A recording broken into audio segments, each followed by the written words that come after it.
It's showing that we're live within Zoom,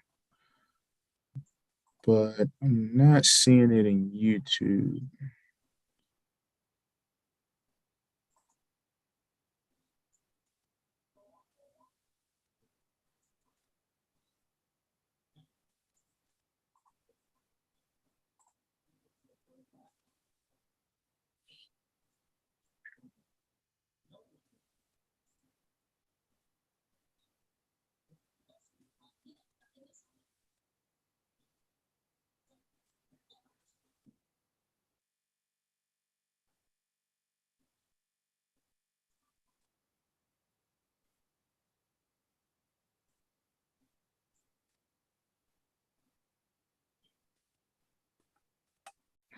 Not quite sure what the issue is, but since we're recording, we can go ahead and proceed with the meeting for this one. I think it may be something on the back end with the way the meeting is set up, and we can post it to YouTube. Oh, even kicked. Okay. Is Gina still in the meeting? Oh, He kicked her out, but just let her in again. Okay, thank you. okay. Let's I see. think she may have left her on our own. We'd have to.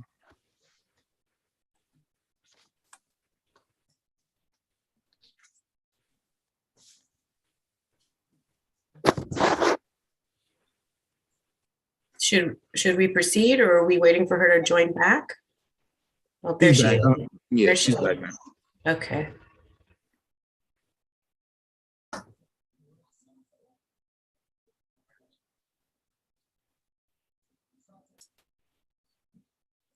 Okay. Gina, I see you're back in the meeting. If you want to share is the agenda on the screen?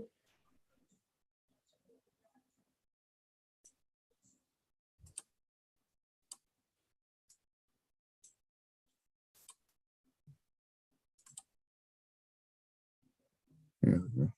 There it is. Thank you. Okay, well, we'll go ahead and get started. Apologize for the late start. We had a little bit of a technical glitch, but good evening. Welcome to the March meeting of the Prince George's County Cable Television Commission. I am Cherie Gibson, the chair. Kathleen Driver.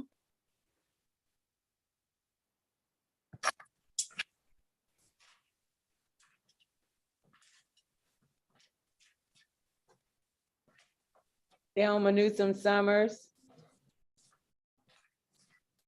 Cynthia Miller. It looks like our remaining commissioner may be having audio problems.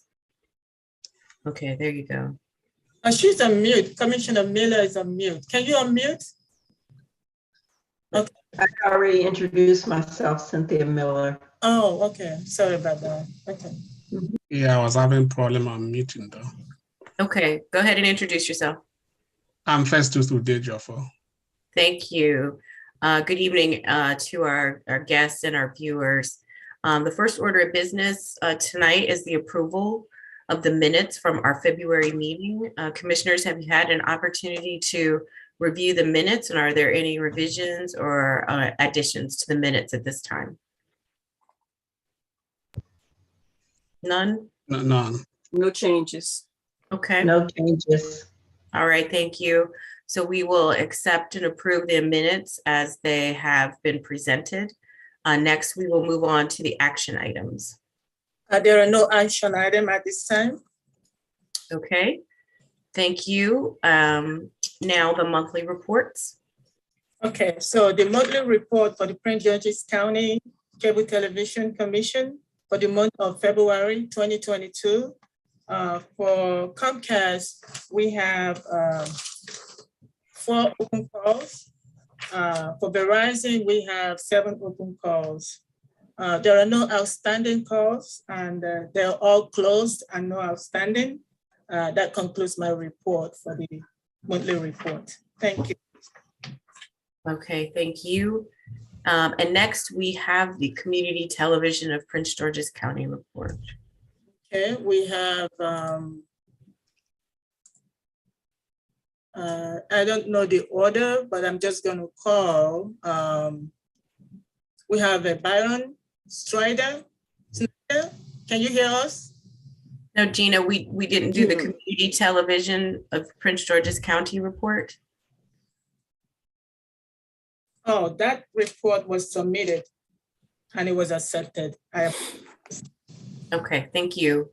Now we're ready to move on to our public commenters. And I see we have a few people who have joined us this evening. Yes, we do. Okay, Okay. I have Byron Snyder. Can you hear us? Can you hear me? yes, Okay, yes, we can. Outstanding. I'm on audio only because you won't be able to see my lovely face. that's no problem. Thank you for joining us. What is your comment this evening? You're quite welcome. As I wrote in an email, and basically last Friday, one of the Verizon copper lines, legacy copper lines, came down in front of my house. It was a 2-inch line, so it was probably a 200 pair line or something.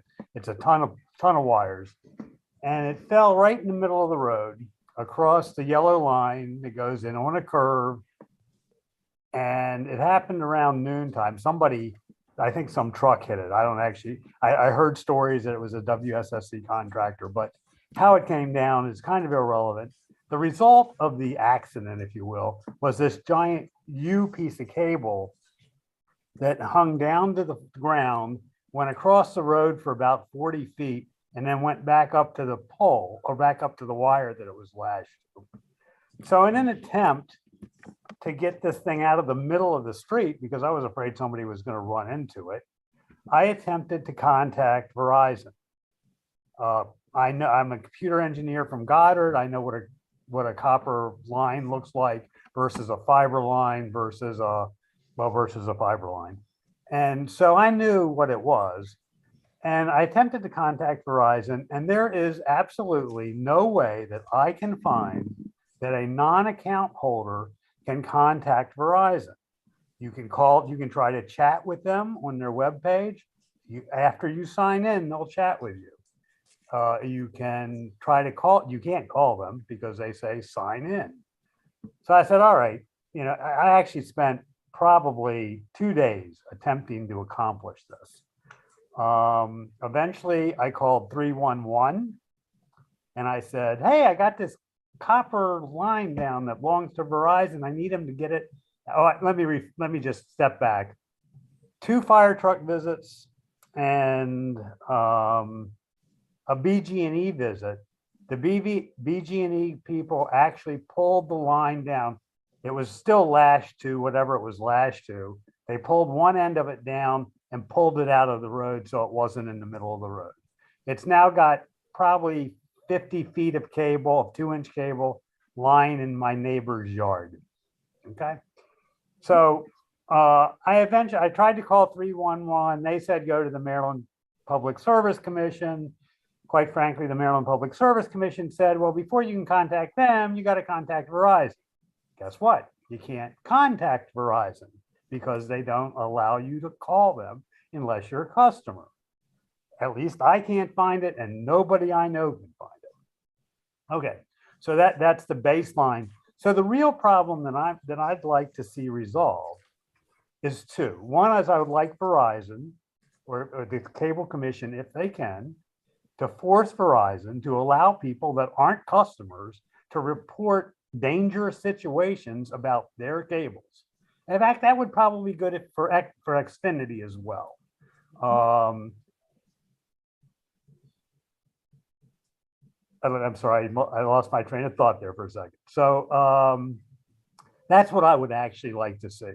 In lieu of that, I would like 311, or in addition to that, I would like somebody who works for Verizon to give you guys a phone number and have you guys facilitate having 311 knowing who to call in this situation. This was a truly dangerous situation. It came down at noon. BGD did not get out here until after dark. And it is quite frankly a wonder to me that somebody didn't hit this cable and wreck their car and probably hurt themselves. And it's all because, I guess it's because Verizon doesn't want to take responsibility for their legacy lines. I am under the impression that Verizon is lashing their fiber cables to their old existing legacy lines, which is why they maybe ought to try to maintain them a little better. I don't know. Anyway, that's my comment. I would love for you guys to be able to do that. Get 311 involved. My next door neighbor, who is the one who the 60-foot or 80-foot of cable is in her yard, spent 3 days trying to find somebody to fix it. Wow. Hopefully, I went through Tom Dernoga's office, and hopefully they were able to contact Verizon, and I've been promised that this particular cable will be taken care of by next Friday, the 28th, 2 weeks. Okay, that was going to be my first question, if the cable is still out there and if it's been resolved. So it sounds like you have that in process. That's the hope. I mean, I Okay. don't know if I didn't talk to Verizon. I got this Okay. from Tom Dernoga's office. So Okay. hopefully the cable's not hot. You know, that there are batteries on the other end of the cable. Obviously, all the people that 200 pairs are in aren't having copper wire phone service. But yes, hopefully the cable's out of the road. Problem one solved. Problem two is getting the cable fixed or whatever they're going to do with it, take it down, whatever they're going to do with it. And problem three is to make this lots less difficult for people who are trying to help. Yeah. Well, thank you, first of all, for being that citizen and trying to help, and apologize that you had such difficulty reaching someone and resolving the issue. So first of all, just thank you. Secondly, thank you for bringing this concern to this body. We definitely support, open and transparent communication, and feel that it shouldn't have taken that long to track someone down.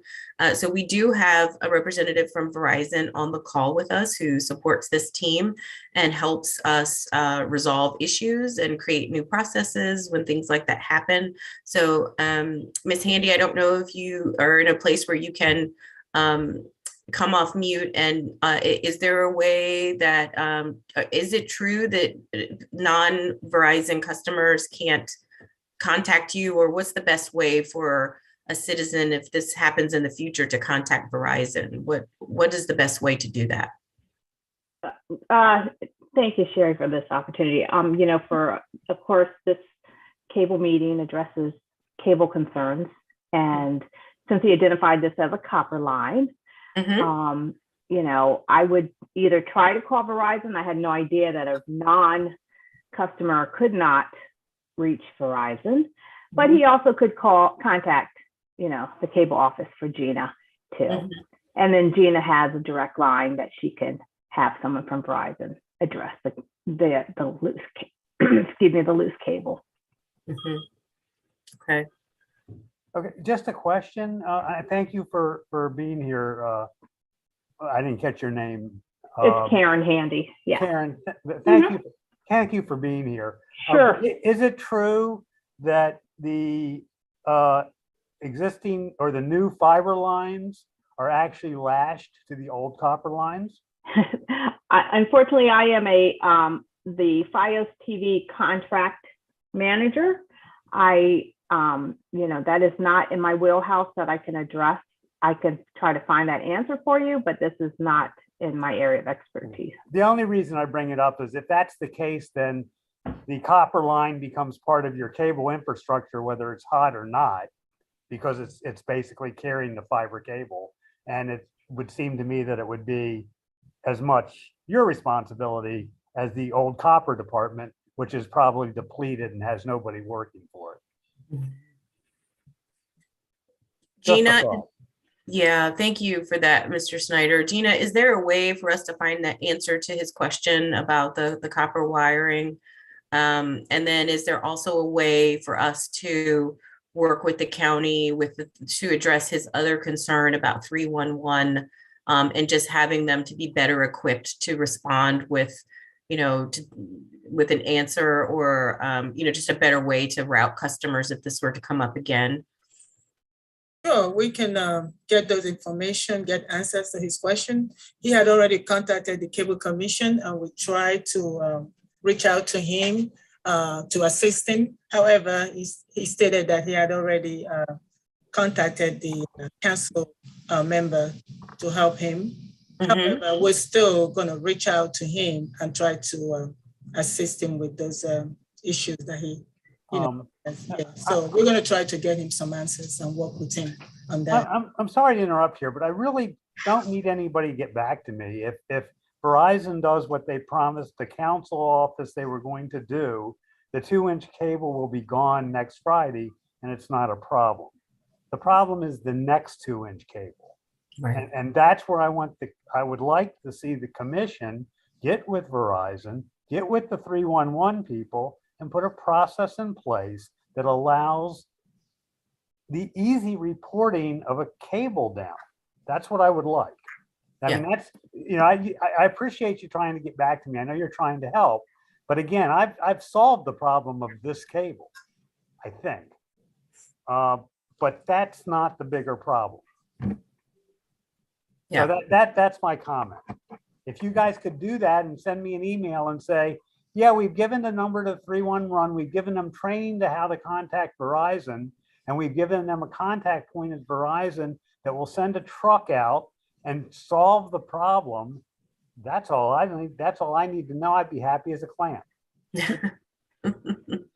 Okay, wonderful. Well, thank you again for joining us and sharing the experience and following up to help solve the issue. We really appreciate it. And we'll commit as a commission to work with Gina and her team to see what we can do with 311 and see if we can help improve that process. That would be wonderful. I thank you guys to give me an opportunity to vent my concerns.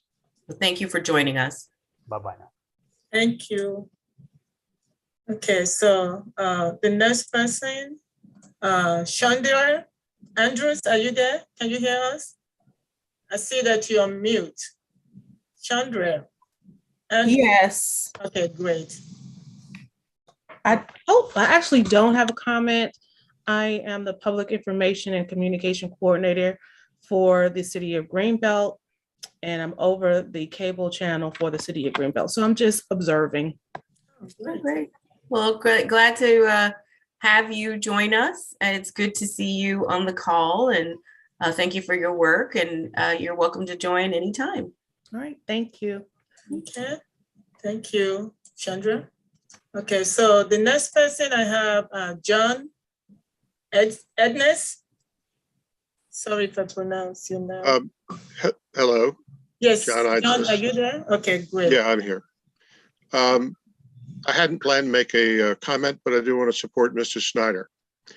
The number that we need, and I'm the chair of the Information Technology Committee for the City of Bowie, but over the last couple of years, I've had to report downed cables, some immediately dangerous to residents or to vehicles for both Comcast, Xfinity, and Verizon. And I've had to go through I'll call it the political authorities for the city of Bowie to get that done, when it should be a number for both of those entities that should be available to the public safety access point the city police, the county police, the various fire departments. It takes far too long for, it has, in my experience, far too long for the copper cable, the copper telephone company, the fiber optic drops, the cable TV coax to get reported and to get repaired, and it's a public safety hazard. I do have one number. Miss Handy could appreciate this. When I call Hans Vestberg's office in New York City, and he's the president of Verizon, I get an answer in 4 hours. And that's not the way to do business. There should be somebody in Prince George's County that you can access. And certainly the volunteer fire departments and the fire departments should have access to that number because it's an immediate hazard to life and property. And I would say, Mr. Snyder, that cable is not, it may not be an immediate danger, but it's still a trip hazard or a problem for the property that it's sitting on right now. And it should have had somebody dispatched within half a business day instead of 2 weeks. Thank you for your time. That's just going to add these comments in support of Mr. Snyder. Well, thank you. Thank you for joining us, and thank you for adding your voice to the comments of Mr. Snyder. And we will take that into under advisement as we work with the county to hash out some kind of process, a number, you know, a web form or something to be able to improve that process. So thank you for joining us. Who do we have next, Gina? Okay, so we have a Trip Shinoff. Are you there? Trip? Can you unmute your phone? Miss Trip Shinoff, are you there? Okay, I'll go to the next person. William Whitford. I have a William Whitford. Can you hear me? Yes, I can hear you fine. Awesome. I'd like to echo the same kind of issues that people were talking about earlier. I'm actually at the new construction on Greenview Drive. They call it Patuxent Greens. And along our street, there are these big cable boxes that have a massive number of copper cables in there. And the boxes are just laying wide open and the doors are falling off. I know that there's nobody's using the copper inside, but it is actually a hazard. I've actually seen kids go there, and I've seen people walking their dogs, and they, you know, they urinate on the box. It's just a hazard. Where do I go to report this? Anybody have a clue?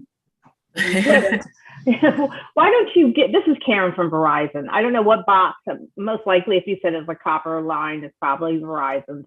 Why don't you send Gina the addresses of those boxes, and Gina knows how to escalate that issue. Okay, well, I can write that down. So whenever you're ready, I can take the information.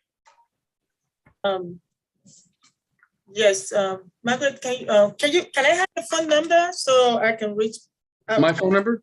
Yes, please. Yeah, it's 240-35. Yeah, 240-355-7000.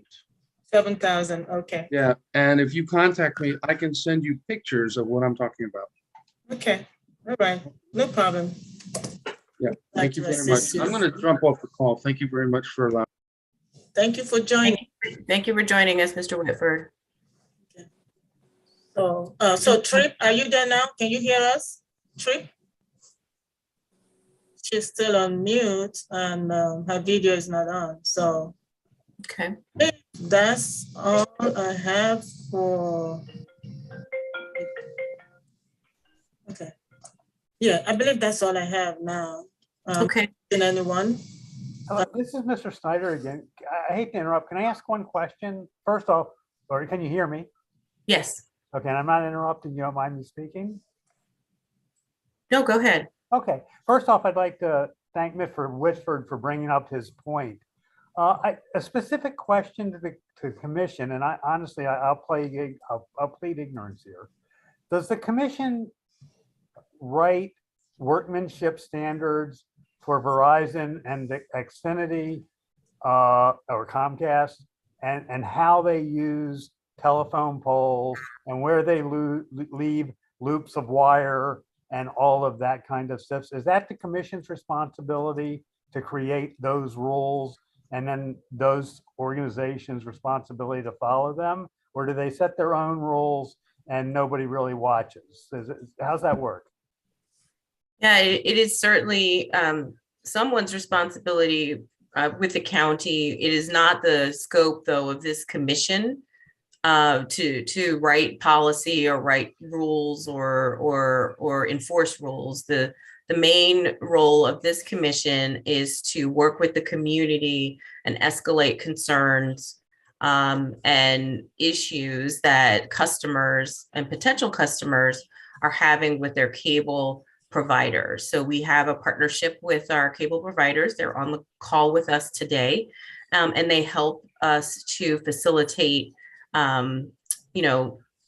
resolution of issues. So if there is questions around those types of policies that you would like us to research, we have a great team that works with us at the commission, the staff, and they can help us do research to determine, who's responsible for what, and what those issues, how we might be able to help with those questions. But to answer your question, that's simply just out of the purview of our commission. Okay, well, thank you so much. I really appreciate that answer. If you could find out who that is so that I can read the workmanship standards. My suspicion is 1 in 10 poles in the West Laurel area would fail any kind of inspection if there was one, any kind of workmanship standards. Okay. Fail. And I'm more than willing to go pole by pole if I have a copy of the standards and then report that to the 2 organizations involved and say, hey, maybe you want to get your guys out here and solve these problems. Your systems might work better for everybody and it might be cheaper. Okay, sounds good. We will. I've made a note, and we'll work with staff to determine, do a little research and determine where the workmanship standards live and who's accountable for them. Thank you. And we have your contact information, and we'll be glad to follow up with you on that. Outstanding. Thank you, Ms. Gibson. You're welcome. Thank you. Okay, I think we're going to move on next to the Comcast representative report. I see Ms. Allen has joined us. Thank you. And I know she has a short report for us this evening.